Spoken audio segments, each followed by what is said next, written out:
Now let's get to our panel. Joining us here in Washington is Paulo Sotero. He's the director of the Brazil Institute at the Wilson International Center for Scholars. With us from Sao Paulo via Skype is Brazilian journalist and commentator José Roberto de Toledo.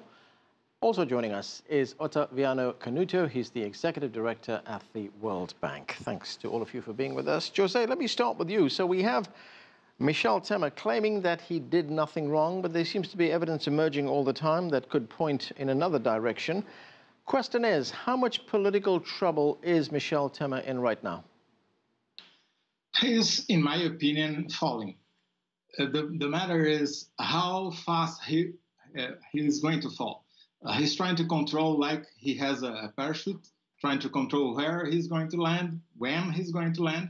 And he's been quite successful until now. But every week you have a new bad news for him, new allegations, new proofs, new people telling the justice system and the investigators that they have been in some kind of wrongful situation with the president. So right now, the main factor in favor of Temer is that there's no immediate substitute for him.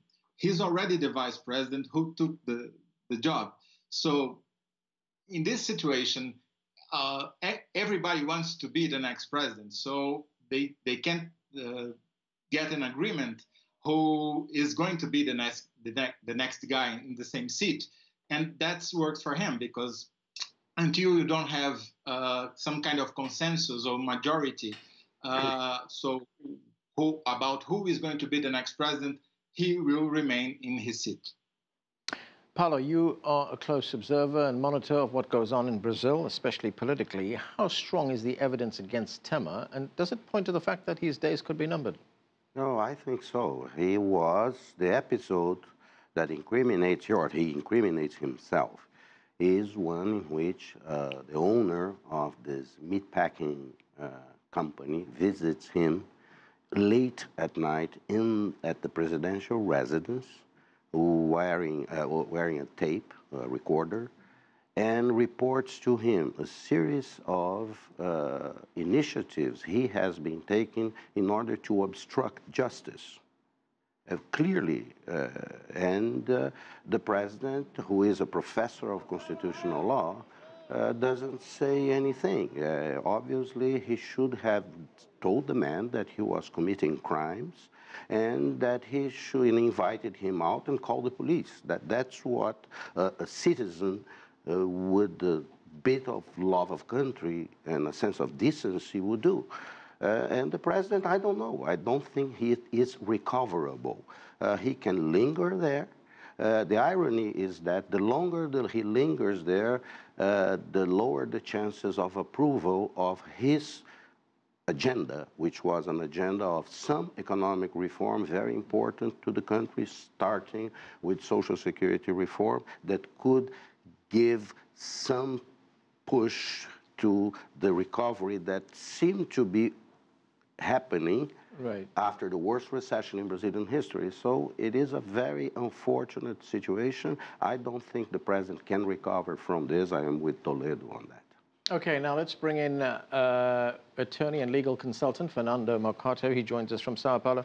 Fernando, what do you think? Could Michel Temer survive? Does he have the political authority, or does he, as some analysts are pointing out, already become a lame duck president? Hi.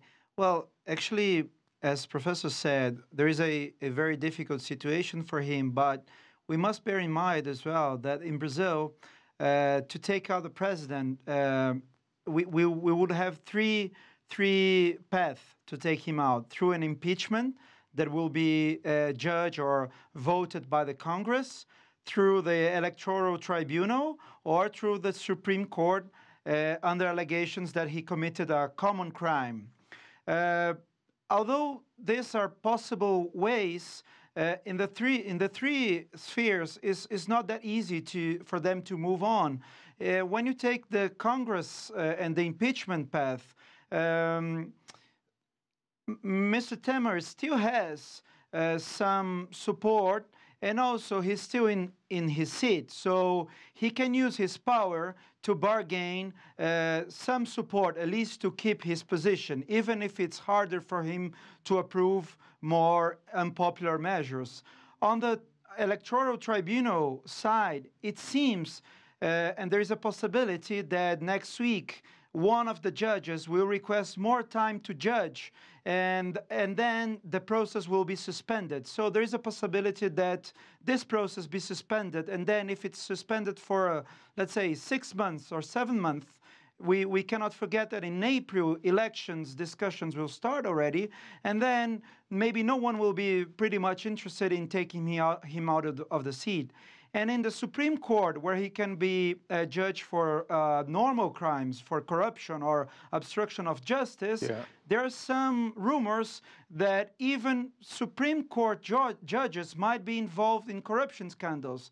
And if this comes up, it is likely that all this discussion in Supreme Court really will slow down. Otaviano, this latest political crisis comes at a time when Brazil is making a slight economic recovery. We did hear our reporter tell us that it saw 1% growth over the last quarter. But unemployment remains high, 14 million, just under 14%. Now, the president wants to also take control of what has been described as a very generous pension system in Brazil. Over-generous was the word that was used. Right. Can this political crisis plunge the country into even more economic problems? I'm more upbeat on the economic side, and I explain. There has been a strong coalition of forces in the country in favor of adopting a series of structural reforms, which was there even during President Dilma's mandate. She tried to cater to that audience, but it was too late for her. And regardless of who was in charge of the executive power, I do believe that the strength of the coalition in favor of putting fiscal accounts into track, as expressed in the approval of the constitutional amendment last year, putting a cap in absolute terms for 20 years on public spending, now to be followed by significant pension reform and the labor market reform. They are there regardless of whoever is in charge. Now, the current political turmoil, the new wave, of course, it may be negative, it may affect negatively the economy, only to the extent that it might jeopardize the approval of reforms. But the timeliness of the reform, not the approval. It's a matter of months or for them to get approved. And we should not lose sight of the forest as a whole. We should keep in mind that what we are watching today is just one additional chapter of what may be, well be, a Brazilian governance revolution, a process in which the kind of relationships between the private and public sector is being changed for good. And there will be episodes, but there is a sideline, there is a silver line to all this that should not be lost of sight while we discuss who's being accused on the day. Right, Jose, this is a very complex scenario that we're looking at in Brazil.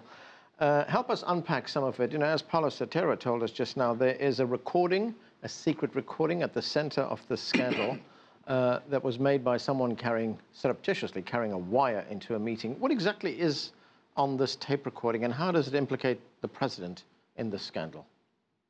Well, in fact, there are many recordings, some tape recordings and some video recordings. I would say that the most embarrassing thing to Michel Temer is not even the tape recording, which is embarrassing, but is the video that was taped by the federal police to a guy who used to be his most important advisor, and he was until today a congressman.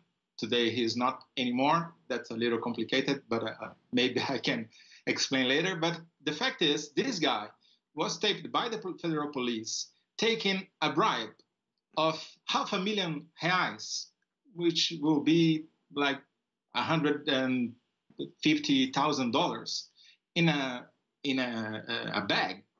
And the guy who paid says that the money would go to Temer. So there are many indicators that Temer did wrong, did bad things. And the most curious part, I think, is that in fact, the majority of the politicians doesn't even discuss if the allegations are true or not. They're just discussing how we can remove or not the president. Because if you go to discuss the allegations, you probably will have to consider, well, in fact, he can't stay in power anymore. Okay. So it's more like a discussion about how then to the subject itself.